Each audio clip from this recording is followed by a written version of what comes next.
Assalamualaikum warahmatullahi wabarakatuh.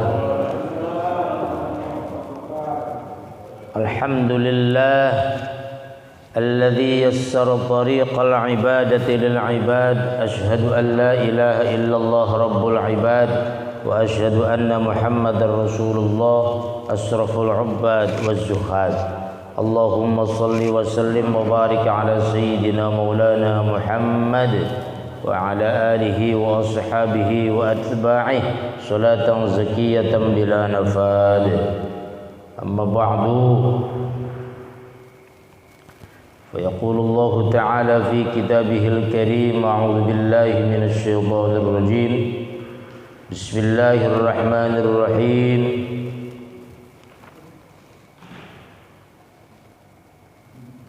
Laqad kana lakum fi Rasulillahi uswatun hasanatun liman kana yarjullaha wal yawmal akhir wa dzakarallaha katsira.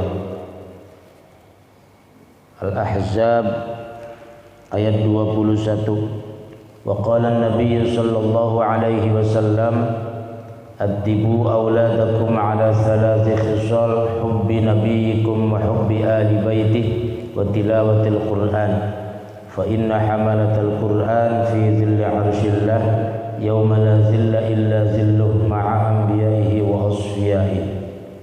Rawahu at-Tabrani wa Ibn an-Najjar an Ali karramallahu wajhah. Sadaqallahul azim wa sadaqa rasuluhun nabiyyul karim wa nahnu ala dhalika minasy syahidin wasyakirin walhamdulillahi rabbil alamin. Jamaah sekalian yang dirahmati Allah Subhanahu wa taala, wabil khusus seluruh pengurus DKM Masjid Al-Muhajirin, para sesepuh, para tokoh masyarakat, para orang tua, bini sepuh, para bapak hadirin, ibu-ibu hadirat rahimakumullah. Alhamdulillah, bersyukur kepada Allah kita semua bisa hadir di majelis ini dalam rangka pengajian rutin yang mudah-mudahan senantiasa Allah cukupkan kebutuhan kita semua, Allah lancarkan usaha kita semua, Allah sehatkan badan kita semua, Allah berikan keberkahan, kebaikan, kemudahan di dalam setiap aktivitas kehidupan kita. Amin ya rabbal alamin. Salawat dan salam senantiasa diaturkan kepada junjungan Rasulullah Muhammad sallallahu alaihi wasallam. Jamaah sekalian dirahmati Allah Subhanahu wa taala, berkaitan tentang pembahasan sebelumnya, yaitu wahbub nabiyyaka thumma azzim qadrah wa bakhal bidinika ma yura bika ma'samu. Terus berikutnya watlub li'ilmin thumma laqinhul wara azzim kalamar rabbi wa tuhur tu'sum. Sallis salata wa zakki ma laka thumma sum wa'kuf wa hujja wa jahidanna fatukram. Salli, salatlah engkau, as-salata dengan sebenar-benarnya salat, wa zakki dan berzakatlah engkau, malaka dari hartamu, thumma sum kemudian berpuasa, wa'kuf dan i'tikaf, wa hujja melaksanakan ibadah haji, wa jahidanna dan berjihad di jalan Allah, fatukramu maka engkau akan dimuliakan. Dimuliakannya seseorang itu pertama karena dia sudah melaksanakan sholat, baik sholat wajib ataupun sholat sunnah. Baik sholat sunnah lebih-lebih sebuah kewajiban sholat wajib. Ityanus sholawatil khamsi, melaksanakan sholat 5 waktu, fi awqatiha di dalam waktunya, kamilatan secara sempurna. Itu merupakan sebuah kewajiban bagi setiap orang Islam. Ityanus sholawatil khamsi fi awqatiha kamilatan, Jadi kita diperintahkan untuk melaksanakan sholat tepat pada waktunya secara sempurna. Ada kalimat kamilatan menunjukkan kita tidak boleh main-main di dalam sholat. Tidak boleh bercanda, tidak boleh sembarangan, dan harus menyempurnakan semua hal-hal yang berkaitan dengan sholat, syarat, rukun, dan tentunya apabila menyempurnakan kamilah secara sempurna itu sunnah-sunnah di dalam sholat ya tentunya dilakukan.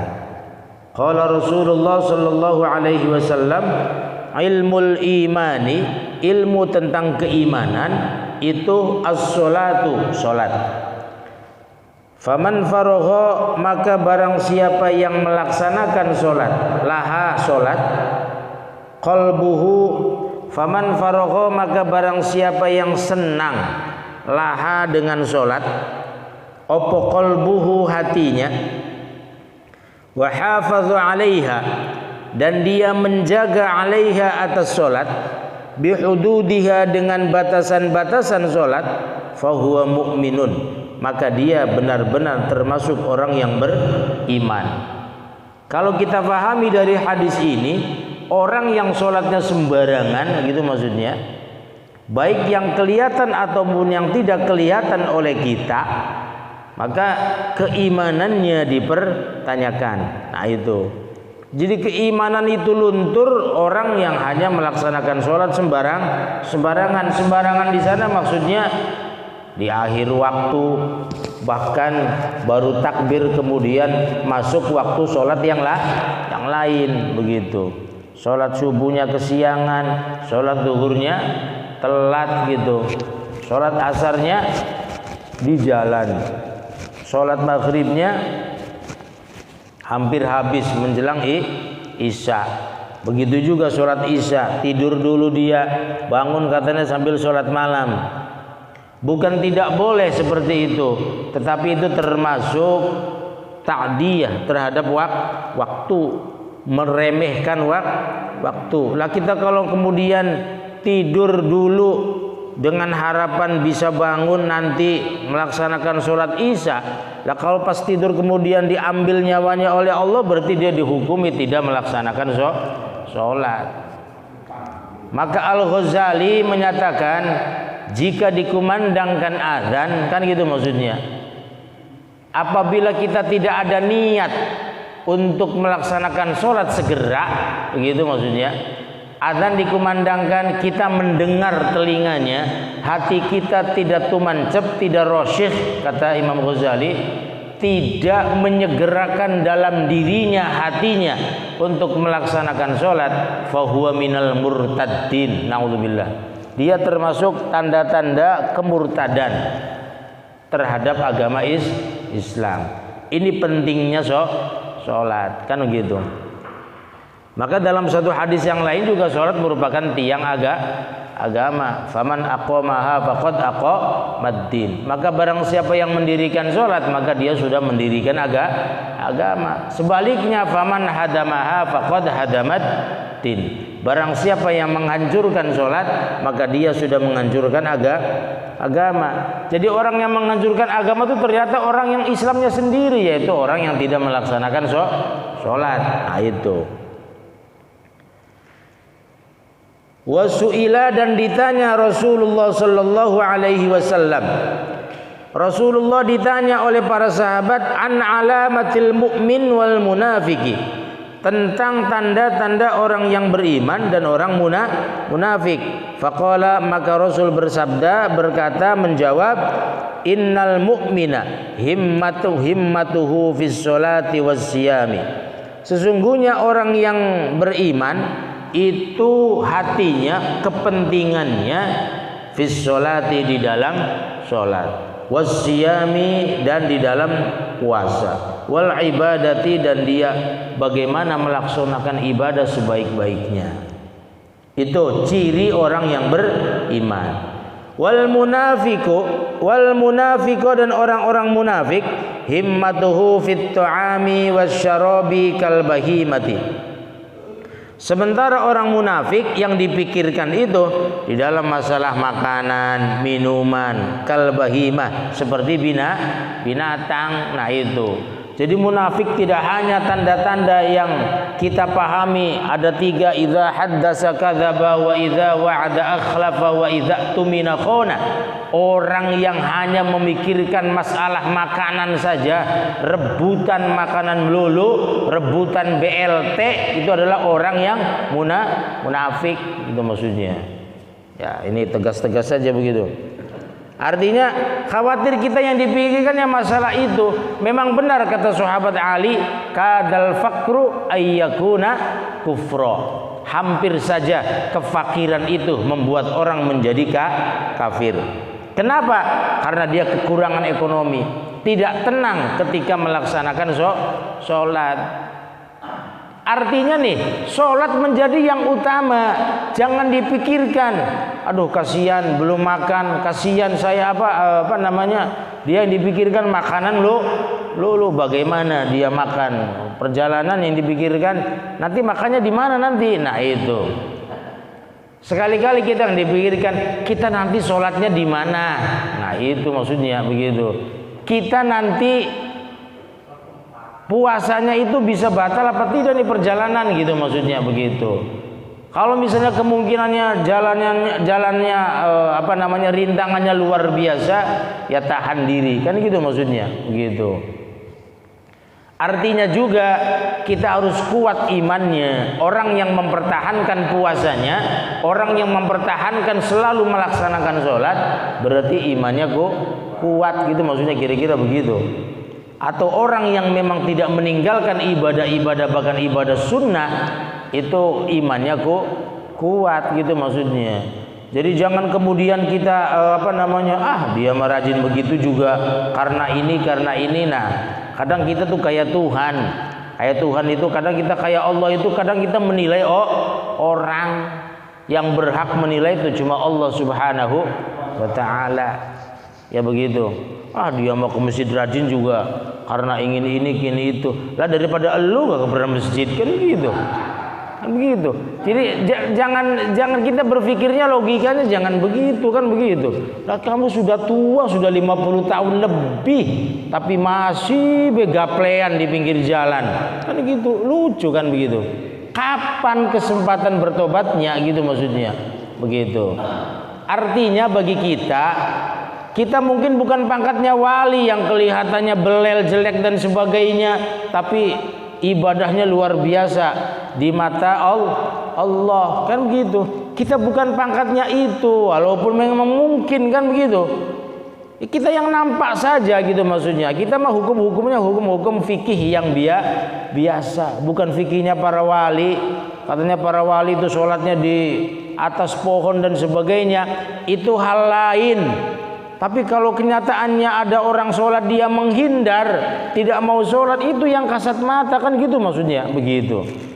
Kita jangan terlalu berlebihan lah dalam hal ini. Kadang kita merasa dia mah sholatnya di ini dan sebagainya begitu. Kecuali dia tuh orangnya baik dan sebagainya. Nah gitu maksudnya. Baik itu dalam pengertian secara sosial, mungkin dalam hal ini bisa dipahami bersama. Kalau apabila masjid ada acara dia langsung membantu dan sebagainya gitu. Nanti persoalan sholat, persoalan hal lain begitu. Misalnya dia tidak mau jamaah misalnya, atau misalnya dia merasa wah ini bahwa dia tidak cocok dan sebagainya misalnya, tapi dia sholatnya benar, itu wallahu a'lam kan begitu. Artinya kita itu berpikirnya bahwa fikih yang kita lakukan adalah fikih normal, fikih kasat mata gitu maksudnya, yang tidak bisa dibohongi kan begitu. Di dalam hidup bermasyarakat, di dalam beribadah juga sama. Minimal seminggu sekali kita berkewajiban melaksanakan sholat berjamaah, itu sholat Jum'ah. Kalau kenyataannya sholat Jumat juga tidak, ini bagaimana kan gitu maksudnya begitu. Istilahnya ya kita harus diingatkan gitu maksudnya. Kita harus mengingatkan dia gitu. Ketika dikunjungi diingatkan misalnya dia sakit, ya udah hal lain gitu maksudnya. Ketika misalnya pas hari Jumat dia bepergian, itu hal lain. Mudah-mudahan kita doakan bepergiannya melaksanakan sholat, kan begitu. Jadi marilah kita itu hidup bermasyarakat seperti itu, menjaga hubungan kemasyarakatan, yaitu diantaranya apabila orang-orang melaksanakan sholat berjamaah, ya ayolah sholat berjamaah. Jangan hanya mempertahankan ego dan sebagainya yang sehingga kita menyebabkan malas-malasan ke masjid, tidak mau berjamaah, tidak mau ke musola dan sebagainya, sehingga apa? Ya mengganggu hubungan kehidupan bermasyarakat. Saya dititipkan beberapa hal ketika bepergian dimanapun, kan gitu maksudnya, oleh seorang guru. Jangan lepas dari berjamaah, terus nyampur dengan orang, begitu. Jadi fikih kita itu memang harus nyampur dengan orang, bukan menyendiri. Nyampur tuh ya jasad kita nyampur. Disitulah kita harus berperan amar ma'ruf nahi munkar tuh di situ. Jangan kalau kemudian di rumah melulu tidak melakukan apa-apa, mengingatkan juga tidak, orang datang kepada dia juga kagak, kan begitu kan. Kita bukan pangkatnya siapa-siapa, pengennya didatangi melulu katanya begitu. Lah kalau didatangi melulu ada manfaatnya sih nggak ada masalah, pas didatangi nggak ada ilmunya ya percuma kan jadinya, kan begitu. Yang diajak datang ke rumah jadinya gaplean bareng di rumah, ini gimana? Kalau datang ke rumahnya kemudian dinasehati, ngaji, ya itu bermanfaat namanya. Tapi kalau didatangi kemudian ngobrol, ngomongin orang lain, kejelekan orang lain, itu kan tidak bermanfaat, kan gitu maksudnya begitu. Jadi kadang sekarang kita kan begitu. Saya diajari oleh seorang guru itu katakanlah misalnya kamu jangan ingin didatangi sama orang, kamunya harus banyak mendatangi orang, silaturahmi, apabila diundang datang, kan begitu maksudnya. Apabila tidak ada kesibukan apa kalau misalnya diundang juga kagak datang, dia juga nggak pernah ngundang kita, ya bagaimana ceritanya, kan begitu. Ya hidup bermasyarakat itu. Jadi sebenarnya memang persoalan sholat itu persoalan kehidupan kita. Dan berjamaah adalah salah satu strategi untuk menjaga hubungan kemasyarakatan. Dan apabila berjamaah niatnya karena Allah lah.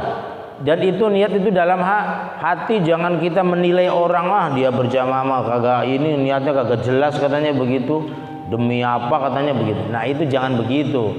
Ya daripada kita tidak mau ke musola, kita tidak mau ke masjid, ya lebih baik orang yang mau ke masjid. Orang yang mau ke masjid berjamaah itu secara tidak langsung menghancurkan ego dirinya, ego tentang kehebatan dirinya. Jangan karena misalnya ya ini persoalan bagi kita seringkali muncul dalam kehidupan kita. Ini nggak cocok, saya bikin masjid lagi, saya bikin musola lagi. Iya, mending kalau bikinnya sih dari duitnya di sendiri, lah minta sumbangan kemana-mana. Nah ini gimana ceritanya? Begitu. Sekarang itu begitu, yang terjadi itu begitu kadang. Seorang maulid begitu, maulid pokoknya dan sebagainya. Tapi ternyata maulid di rumahnya, maulid di mana? Di majelis dia begitu. Kalau mau di yang lain tidak diakui, ini bagaimana gitu? Kita summa azim qadrah wahbub nabiyyaka summa azim qadrah, itu dimanapun artinya cintailah nabimu dan agungkan derajatmu. Di mana? Di hati kita, kan gitu. Di mana? Dimanapun kita berada, kan gitu maksudnya. Jangan apabila kemudian di majelis orang lain, di musola lain, di masjid lain ada maulid kita memusuhinya. Ini bagaimana? Kan gitu maksudnya. Pokoknya kalau nggak di masjid saya tidak mau datang. Nah ini namanya maulid untuk dirinya sendiri, untuk memikirkan dapurnya sendiri, perutnya sendiri saja. Dan itu terjadi di kita kadang begitu Pak. Mari kita taklim, tapi orang lain taklim sama orang lain di masjid lain, dia melarang, pengen taklim sama dirinya doang gitu lah, gitu maksudnya. Jadi ketika menghidupkan ilmu, summalakin hulwaro, minta bimbingan ilmu kepada orang lain, ya silahkan, kan gitu maksudnya. Justru itu watlub li ilmin summalakin hulwaro, itu tuntutlah ilmu kemudian mintalah bimbingan kepada gurunya tentang ilmu itu. Kan begitu.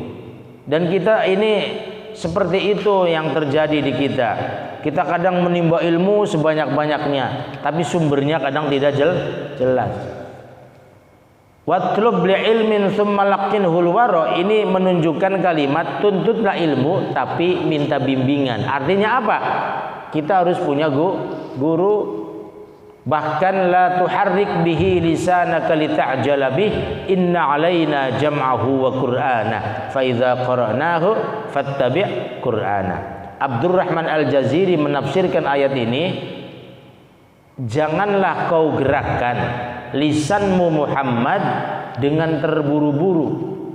Nabi Muhammad ditegur di dalam membaca Al-Qur'an, inna alaina jam'ahu wa qur'ana.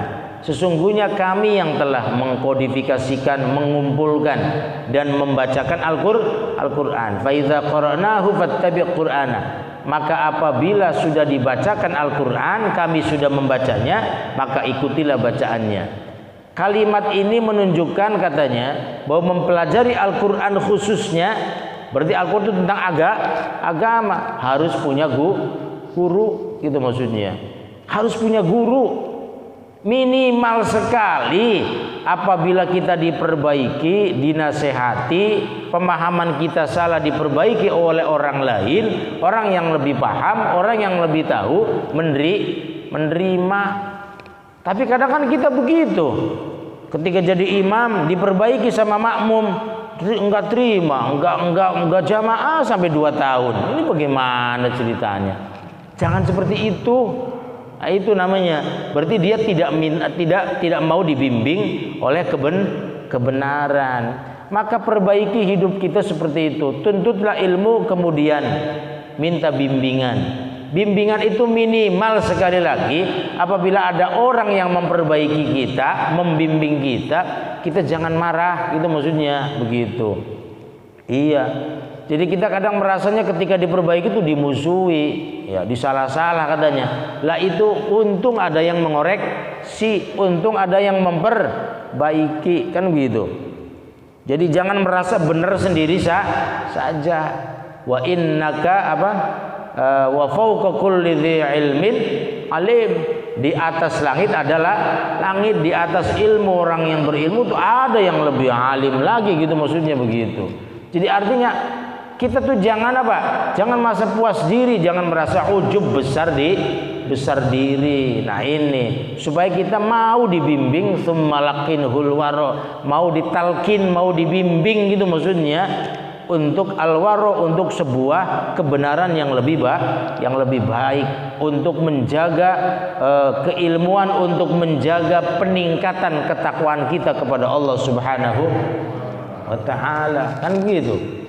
Artinya bagi yang sudah paham terhadap katakanlah tafsir, ilmu-ilmu tertentu, ya tetap kan dia punya kekurangan. Kekurangannya apa? Mungkin bisa jadi dia lupa, kan gitu. Tetap dia masih harus belajar. Maka belajar itu ya sebenarnya ya benar kata Nabi, utlubul ilma minal mahdi ilal lahdi. Dari mulai ayunan sampai dengan liang lahad. Artinya kalau belum mati ya wajib untuk menuntut ilmu. Sebatas apa? Ya sekemampuan kita. Walaupun seminggu sekali, walaupun sebulan sekali, walaupun cuma Jumatan doang dia mendengarkan gitu, khotib Jumat gitu maksudnya. Nah, makanya harus berhati-hati kita. Apabila kita sudah terjun di masyarakat untuk sebagai alim, sebagai orang yang memperbaiki orang lain, sebagai tokoh masyarakat, ya harus benar-benar ilmunya. Ya minimal apabila ada yang memperbaiki, gitu maksudnya. Ada yang memperbaiki tidak marah, kan gitu maksudnya. Karena apa? Segala sesuatu itu ada ilmunya, termasuk mengimami. Setelah sholat bagaimana, begitu.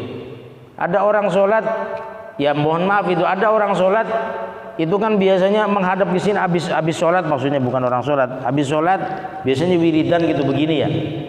Itu ada yang bertanya itu begitu. Ya untungnya cuma bertanya doang. Kok menghadap ke sini sih, apa sih maksudnya? Nah itu ternyata itu ada dalam Irsyadul Ibad gitu ya. Itu diterangkan itu.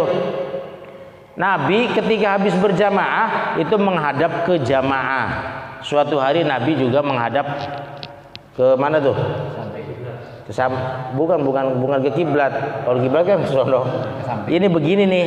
Jadi si dengkul ya rukbatun Nabi dihadapkan kepada jamaah gitu maksudnya begitu. Jadi itu seperti itu. Jadi bisa jadi nah di situ berarti ada dua qaul, boleh menghadap ke jamaah begini, boleh juga begini nyamping gitu maksudnya begitu.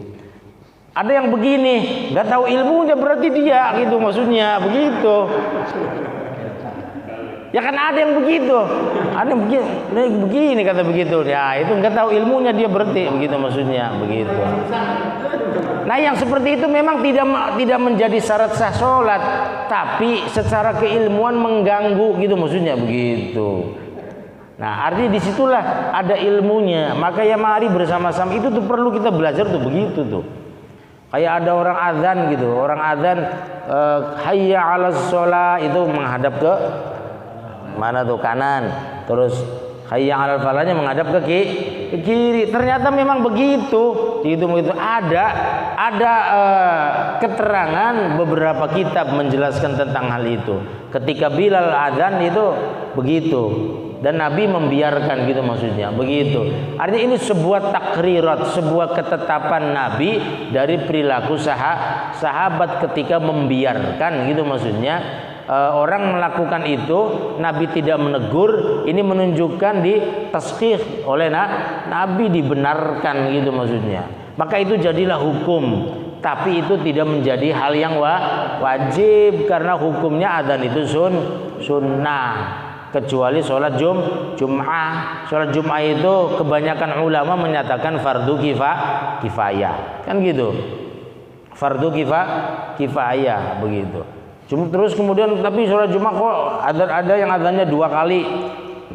Nah itu adzan 2 kali itu awalnya adalah dari sahabat Utsman. Sahabat Utsman itu suatu hari diprotes oleh sahabat yang lain.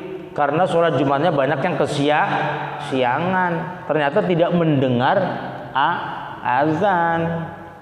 Maka kemudian beliau berijtihad itu mengambil hukum badrul juhdi, mengerahkan semua kemampuannya untuk mencari kebenaran itu, badrul juhdi itu, ijtihad itu. Nah lalu muncullah dia dapat petunjuk, beliau dapat petunjuk dari Allah bahwa ayat idza nudiya lis-sholati mi yaumil jumu'ah fas'au itu adzan pertama. Fas'au ila zikrillah. Maka bersegeralah untuk mengingat Allah, segeralah sholat datang. Terus wazarul bai, kalimat kedua, kalimat perintah yang kedua zaru itu dari zaru'a artinya tinggalkan jual beli. Karena waktu itu masyarakat masih istilahnya kebanyakan perekonomiannya dikembangkan dengan perdagangan, perniagaan. Maka disitulah hukum kemudian sebaiknya kalau Jum'ah tidak boleh jualan. Terutama yang tidak boleh sama sekali adalah ketika sudah adzan yang kedua, maka segera tinggalkan jual beli. Ternyata al-bai' itu diterjemahkan bukan hanya jual beli, tapi seluruh aktivitas kehidupan, termasuk yang lagi tidur, yang lagi ngantor, mohon maaf yang lagi main dengan wanita misalnya, tinggalkan semua gitu maksudnya. Lalu segeralah untuk ke masjid untuk melaksanakan Jum'ah. Nah itu maksudnya begitu. Nah maka muncullah kemudian fatwa adzannya dua kali. Cuma kalau dulu tuh adzan 2 kali itu 2 orang. Artinya ditandain kalau si A baru 1 kali gitu maksudnya begitu. Masih tenang dia. Tapi kalau sudah si B yang adzan, dia segera gitu maksudnya. Karena imam sudah berada di atas mimbar, itu kira-kira gitu maksudnya. Nah itu alasan adzan dua kali gitu maksudnya. Ya 3 kali dengan qomat. Nah dapat dibenarkan. Tapi kemudian ada yang melaksanakan 2 kali, cuma 1 kali doang adzannya. Ya tidak ada masalah. Karena zaman Nabi, zaman Abu Bakar, Umar itu masih satu kali. Zaman Utsman bin Ali udah dua kali, kan mazhabnya seperti itu. Tapi kok masih dilaksanakan sampai sekarang? Ya sekarang kan memang luar biasa, Islam sudah berkembang pesat kan begitu maksudnya. Bahkan di Masjidil Haram, di Masjid Nabawi, ya adzannya 2 kali itu tiap hari gitu maksudnya begitu. Tiap menjelang subuh, 1 jam sebelum subuh itu sudah azan gitu maksudnya. Maka di sini juga ada wala yajuzul adzan li ghairi subhi qabla dukhulil waqti. Memang tidak boleh adzan sebelum masuk waktu kecuali subuh. Kenapa? Fa inna minhum, di antara para sahabat itu ada yang niam lagi tidur, wa fihim al junub, di antara mereka baru melakukan junub, kan begitu, sehingga harus mandi terlebih dahulu. Ya zaman dulu yang namanya mandi itu airnya itu sulit gitu maksudnya kan begitu. Kadang nyarum, apalagi di Mekah itu maksudnya begitu ya. Ya dulu kok, jangan zaman sekarang mah udah luar biasa makmurnya. Lah dulu itu di padang tandus nyari air itu sulitnya luar biasa. Ya kalau misalnya main begituan jam 3 malam ya mungkin baru subuh dapat air 2 jam kan gitu ya. Nyari air terlebih dahulu. Nah ini. Ya kalau zaman sekarang sih bagaimana? Ya sama kondisinya. Kadang kita kan malas-malasan gitu maksudnya. Gitu. Malas-malasan, tidak segera mandi. Kadang habis begitu tidur dulu. Makanya matikan gitu maksudnya, enggak tidur begitu. Iya, ini saya kasih tahu. Kalau habis begituan cepat mandi gitu maksudnya. Nanti kalau nggak cepat mandi nanti cepat ubanan. Nah, ubanan tuh karena itu, karena masih muda masih pada ubanan. Kenapa itu Pak? Ya itu salah satunya, tapi saya tidak menuduh yang ubanan tuh motornya begitu, tidak. Cuma ada ilmu hikmah menyatakan sebagai akibatnya dia cepat ubanan tuh salah satunya ketika habis begitu dia tidak langsung mandi. Segeralah mandi sunnah. Memang tidak wajib sih segera mandi itu gitu maksudnya. Ya.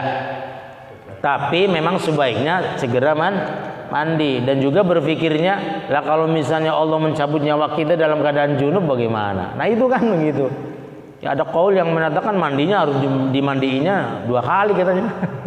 Mandi wajib sama mandi mayat gitu maksudnya. Kan repot, siapa yang tahu kan begitu. Nah kalau mati dua-duanya bagaimana? Nah itu. Ini berat kan gitu. Dan orang yang dalam keadaan berwudu suci apabila diambil nyawanya, maka dalam satu makalah salah satu tugas malaikat Jibril ada mendatangi orang yang mati dalam keadaan bersuci, dalam keadaan punya wudu. Maka dalam kisah kan ada ulama, ada kiai yang ketika meninggal itu beliau sudah mandi bersih gitu, baru kemudian meninggal. Ini mungkin bisa jadi beliau memudawamahkan bersuci gitu maksudnya. Dia didatangi oleh malaikat. Apakah wajib dimandiin lagi? Ya wajib tetap kan gitu maksudnya. Begitu. Artinya ya dalam hal-hal ini memang hal-hal yang memang sifatnya sunnah atau bahkan ibahah, hal yang diperbolehkan antara segera mandi dengan tidak segera mandi. Tapi alangkah baiknya untuk segera mandi. Apalagi misalnya kadang kita bangunnya siang udah subuh nih belum mandi lagi, pengen jamaah, repot kan. Tapi kalau sudah mandi duluan kita tidur juga nggak ada masalah kan gitu maksudnya, enak gitu maksudnya. Itu artinya bagi kita hal-hal yang seperti ini ya tentunya menjadi sebuah pengetahuan, keilmuan tersendiri yang memang ini merupakan tuntutan kita dan kewajiban kita untuk senantiasa menuntut ilmu. Tsumma laqinhul wara. Dan di dalam sholat kan begitu, itu ada hudud, ada batasan-batasan, ada syarat rukun. Kita mempelajari fikih tentang sholat, ini menunjukkan bahwa kita mementingkan ilmu tentang sholat supaya memperbaiki cara ibadah kita. Bagaimana cara sholat supaya rukuknya benar, supaya sujudnya benar. tapi bukan menjadi satu pertentangan ya. Kadang kita yang jadi perdebatan ya itu ributnya melulu gitu maksudnya. Lah sholatnya kagak gitu maksudnya. Sholat harus begini dan begitu dan sebagainya. Tapi sholatnya tidak dilaksanakan. Hal-hal yang utama kayak tadi mengejar jamaah itu hal yang mutlak, sesuatunya merupakan satu hal yang sunnah gitu maksudnya begitu. Kita ngejar jamaah nih gitu maksudnya begitu. Bagaimana cara supaya berjamaah itu bisa dilaksanakan? Cuma kadang kita luar biasa ini. Ya kita ini harus bareng-bareng sepakat lah ketika sholat sunnah gitu, terutama subuh gitu maksudnya. Ya bagi sholat subuh, karena sunnah subuh itu, qobliyah subuh itu luar biasa pahalanya. Ya bagi kesempatan, ya berilah kesempatan kepada jamaah untuk sholat sunnah. Jangan buru-buru kok qomat gitu maksudnya begitu. Apalagi hari Minggu gitu misalnya, hari Ahad hari libur kecuali hari yang lain, karena hari yang lain itu misalnya apa namanya kerja gitu, ya boleh lah gitu itu kesepakatan. Dan juga ada orang yang pengen jamaah tapi kadang luar biasa pergodaannya. Saya pribadi jujur saya katakan, saya sudah bangun nih malam nih, udah sholat dan sebagainya, pas menjelang subuh pengen ke air ini perut itu. Kagak kuat, sampai kadang buru-buru banget gitu maksudnya begitu. Kan begitu. Artinya ngasih kesempatan kepada mereka-mereka yang memang punya penyakit seperti itu. Ya itu penyakitnya begitu. Apakah keluar? Ya keluar, memang keluar gitu maksudnya begitu. Nah ini bahaya ini.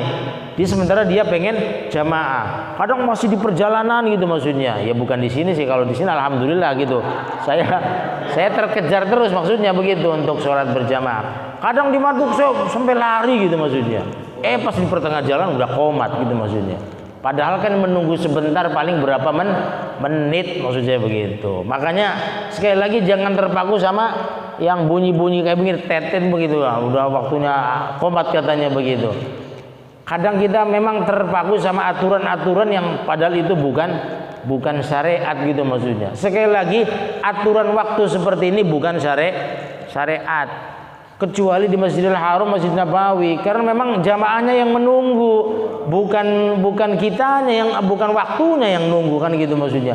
Kalau di sana kita datang jauh-jauh waktu sebelum subuh, kadang 2 jam 1 jam sebelumnya kita sudah ada di masjid kan begitu. Kalau nggak buru-buru komat ya keburu ngantuk kan gitu ya. Kalau di sana begitu. Iya. Bahkan kadang saya pernah lihat tuh ada orang yang pas lagi sujud tidur kali dia. Bener-bener tidur. Gitu maksudnya gitu bangun dia baru berarti sholatnya tidur dia. Saking ngantuknya mungkin kan gitu. Nah kalau di kita kan tidak full berada di masjid kan begitu. Jadi kadang dari rumah datang ya nunggulah sebentar gitu, supaya ngasih kesempatan kepada jamaah. Kalau sudah tidak ada yang sholat ya segera qomat. Karena apa? Ini termasuk menebarkan kebaikan Pak, memberikan kesempatan orang beramal bagus, beramal baik kan begitu maksudnya. Karena apa? Walaupun memang ada maqalah menyatakan untuk ya qobliyah ba'diyah yang waktunya tidak mencukupinya dan dia memang rutin melaksanakan gitu maksudnya, tidak jarang meninggalkan, itu boleh. Harus nih bahasanya nih, boleh dikodok setelah sholat gitu maksudnya begitu. Setelah sholat wajib, walaupun ini kaulnya lemah. Ada ini maqalah di kitab kuning ada yang seperti itu. Jadi bagi yang rutin nih, kayak qobliyah subuh dia rutin tidak pernah meninggalkan, tiba-tiba telat gitu maksudnya, boleh melaksanakannya setelah sholat subuh, tapi lemah pendapat itu. Artinya ya saya mah cenderungnya udah nggak usah melaksanakan sholat gitu maksudnya, sudah tidak melaksanakan qobliyah subuh gitu maksudnya, karena mengejar jamaah. Tapi bagi orang tertentu itu kan merasa getam-getam saja, aduh kata situ begitu kan, begitu merasa begitu kan, ketinggalan lagi. Ingat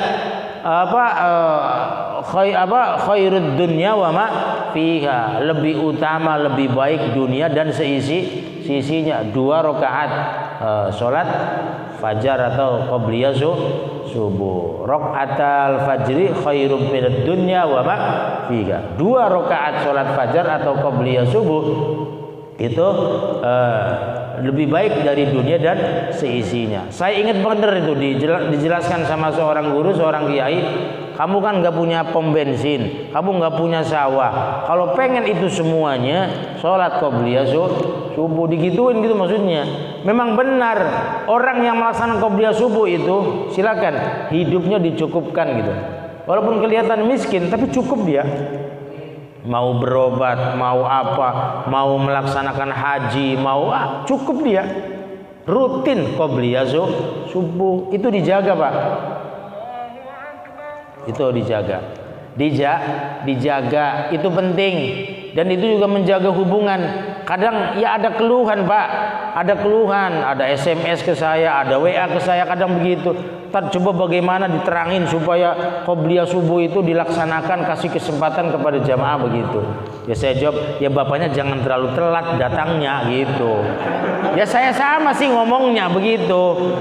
Bapak datangnya jangan terlalu telat supaya jamaah yang lain yang sudah menunggu lama tuh nggak keder gitu, maksudnya begitu. Iya begitu. Ya istilahnya begitu. Jadi sama-sama enak, Bapak datangnya jangan telat gitu maksudnya. Apalagi kadang kita sudah berumur seperti ini, Pak, biasanya tidur itu kan nggak betah, Pak. Jujur lah, mungkin ada yang tidur nyenyak itu, berarti kena gula itu yang kayak begitu. Kayaknya yang normal mah enggak. Kadang kita tidur berapa jam itu udah kadang enggak betah banget ya. Walaupun ruangan ber-AC enak adem, tetap enggak enak, enggak betah. Kadang kita pengen kencing apa dan sebagainya. Itu biasanya begitu tuh. Paling 1 jam atau 2 jam kan udah bangun kita gitu maksudnya. Itu artinya ya minimal sekali kan begitu strateginya supaya kita enggak kesiangan. Ini satu upaya ya. Dalam Khazinatul Asrar, orang yang pengen dibangunkan malam itu membaca basmalah sebelum tidur 21 kali, 7 kali, 7 kali, 3 kali tidak bernafas. Jadi bismillahirrahmanirrahim, bismillahirrahmanirrahim, bismillahirrahmanirrahim, bismillahirrahmanirrahim, bismillahirrahmanirrahim, bismillahirrahmanirrahim, bismillahirrahmanirrahim. Begitu. Itu tidak bernafas sampai dengan 3 kali balikan. Nah, ya baca doa biasa, bismikallahumma ahya wa bika amut. Insyaallah dibangunkan oleh Allah dengan cara ya dalam hati niat suci, niat bersih, boh. Ya Allah bangunkan saya malam. Kan gitu maksudnya. Supaya nah, itu dia. Kadang dibangunkan kita oleh Allah, tapi tidur lagi, nggak sadar dia. Oh, ini udah gitu. Pas bangun lagi udah adzan kan gitu. Jadi jangan bilang 3 baru tidur.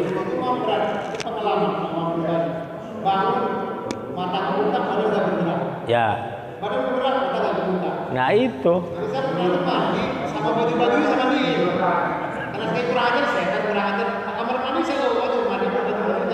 Ya. Iya betul. Ya sampai siapa tuh yang biasa ada manakibnya tuh, siapa tuh? Syekh apa? Yang dari Syekh siapa namanya? Itu beliau ketika tidur itu si tempat tidurnya dibasahi biar nggak betah gitu maksudnya. Disiram pakai air 1 ember gitu maksudnya begitu. Ada tuh di manakibnya gitu. Saking beliau pengennya bangun malam untuk menjaga supaya beliau bangun malam. Jadi sebelum tidur dia basahi tuh, begitu baru tidur tuh. Bagaimana betah orang itunya basah gitu. Gitu. Syekh Saman, betul, Syekh Saman ya. Syekh Saman tuh dalam manakibnya saya baca itu ada itu keterangan tentang beliau saking pengen menjaga bangun malamnya, ketika tidur itu dibasahi tempat tidurnya. Itu satu strategi, satu cara ya supaya kita bangun malam. Ini luar biasa. Nah ini maksudnya hal yang seperti itu tuh memang kita dilakukan kebiasaan masing-masing. Maka kan ada ulama ada yang menyatakan bahwa kalau kamu tidak bisa bangun subuh ya jangan melek malam gitu maksudnya begitu. Kadang kita melek malam dulu subuhnya kesiangan. maka bukan dosa melek malamnya, tapi kamu dosanya karena bangun kesiangan gitu. Kalau berkali-kali dosa itu gitu, maksudnya jangan dianggap tidak dosa gitu maksudnya. Kan ini lagi tidur ya, kamu juga tidur kagak bener kan, maksudnya begitu. Orang jam 2 baru tidur ya kan pasti kesiangan misalnya subuhnya. Dia kalau lewat jam 12 dia kesiangan, maka jangan lewat jam 12. Lebih baik tidur jam 9, jam 10, jam 11 sudah tidur, itu lebih baik, dengan harapan dia malam atau katakanlah subuh tidak kesiangan. Ini di sini juga ada orang yang niat seperti itu, tidurnya dihukumi sholat. Luar biasa itu, tidur dihukumi sholat, bayangkan. Karena niatnya baik, menjaga supaya subuhnya tidak kesiangan. Lebih-lebih misalnya kita menjaga supaya bangun malam, itu sudah derajatnya ya. Tadi Syekh Saman, wali, kan gitu maksudnya, wali kutub. Nah ini artinya bagi kita, ya marilah hal ini, ya kita kan sudah berumur semua, ya berusahalah meningkatkan amalia ibadah kita. Apalagi yang sudah melaksanakan ibadah haji, apalagi yang sudah pernah ke Mekah, apalagi yang sudah berumur dan sebagainya, ya marilah meningkat. Itu yang dimaksud peningkatan ini, bahwa kita sudah benar-benar senantiasa menuntut ilmu dan senantiasa mendapatkan bimbingan dari Allah kepada peningkatan ketakwaan yang lebih benar, yang lebih baik. Demikian mungkin, mudah-mudahan kita semua bisa meningkatkan amalia ibadah kita dan menjaga hubungan kita bersosial kemasyarakatan, dan sehingga kita selamat di mata Allah dan juga di mata manusia. Amin ya rabbal alamin. Demikian beberapa hal yang bisa disampaikan, kurang lebihnya mohon maaf. Usikum wa nafsi bitaqwallah wal 'afwu minkum wa ufawwidu amri ilallah. Subhanakallahumma wa bihamdika asyhadu an la ilaha illa anta astaghfiruka wa atubu ilaik. Assalamualaikum warahmatullahi wabarakatuh.